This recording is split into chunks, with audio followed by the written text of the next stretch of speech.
दोस्तों नमस्कार। आज हम हिंदी व्याकरण के अंतर्गत लिंग पर चर्चा करने वाले हैं, जो कि हिंदी भाषा को बोलने में लिंग भेद का ध्यान रखना अत्यंत आवश्यक होता है। इसके कुछ नियमों को भी जानेंगे जो हिंदी व्याकरण की दृष्टि से भी अत्यंत उपयोगी है।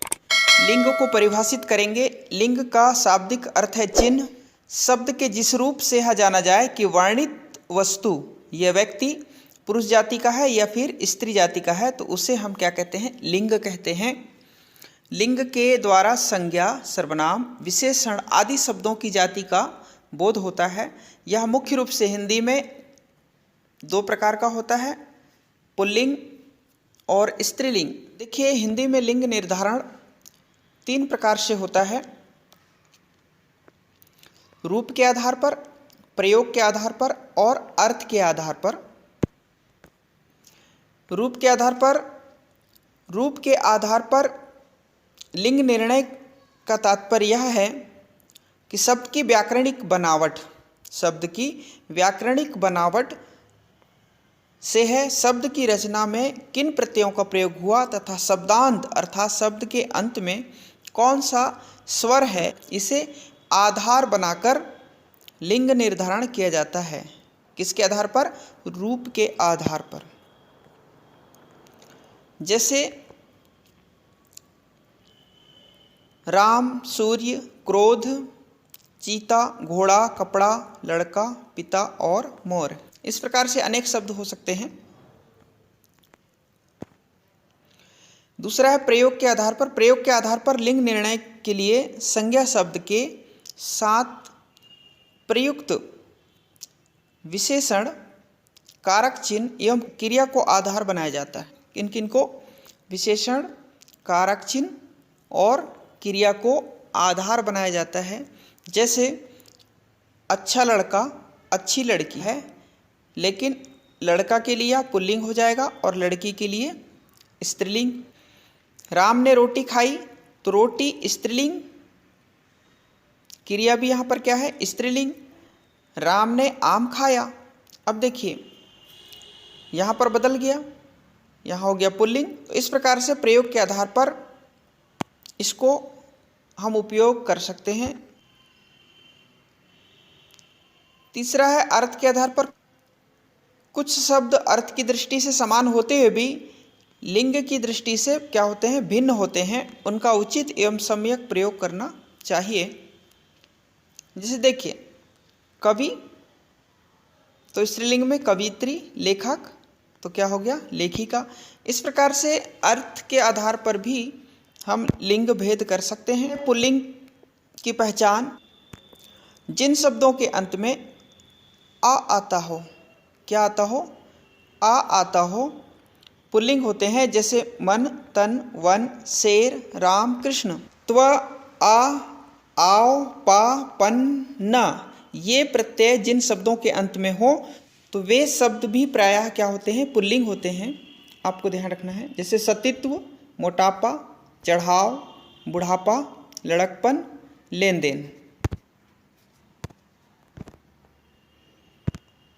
पर्वतों के नाम पुल्लिंग होते हैं, आपको ध्यान रखना है। हिमालय पर्वत, कैलाश पर्वत, सतपुड़ा, कंचनजंगा, एवरेस्ट। दिनों के नाम भी सोमवार, मंगल, बुध, गुरु, शुक्र, शनि, ये जो होंगे ये भी पुल्लिंग होंगे। देशों के नाम सभी पुल्लिंग होते हैं। धातुओं के नाम भी पुल्लिंग होंगे: पारा, सोना, तांबा, पीतल, लोहा। ठीक है। नक्षत्रों के नाम, कुछ नक्षत्रों के नाम जैसे मंगल, शुक्र, सूर्य, चंद्र, राहु, शनि, आकाश, बृहस्पति, बुध आदि पुल्लिंग होंगे। महीनों के नाम जनवरी से दिसंबर तक सभी पुल्लिंग होंगे। द्रवों के नाम पानी, तेल, पेट्रोल, घी, शरबत, दही, दूध, ये सभी क्या हैं? पुल्लिंग शब्द हैं। पेड़ों के नाम केला, पपीता, शीशम, सागौन, जामुन, बरगद, पीपल, नीम, आम, इस तरह से जितने भी जो पेड़ों के नाम हैं सभी पुल्लिंग होंगे। कुछ प्राणी शब्द सदैव पुरुष जाति का पता कराते हैं, जैसे बालक, गीदड़, कौवा, कवि, साधु इत्यादि। सागरों के नाम भी पुल्लिंग होंगे: हिंद महासागर, अरब सागर, लाल सागर, जितने भी जो सागर हैं सभी पुल्लिंग के अंतर्गत आएंगे। समय के नाम घंटा, पल, क्षण, मिनट, सेकंड इत्यादि सभी पुल्लिंग होंगे। कुछ अनाजों के नाम गेहूँ, बाजरा, चना, जौ ये सभी क्या होंगे? पुल्लिंग होंगे। वर्णमाला के कुछ अक्षरों के नाम जैसे देखिए अ, उ, ए, ओ, क, ख, ग, घ, च, छ, य, र, ल, व, श ये सभी क्या होंगे? पुल्लिंग होंगे।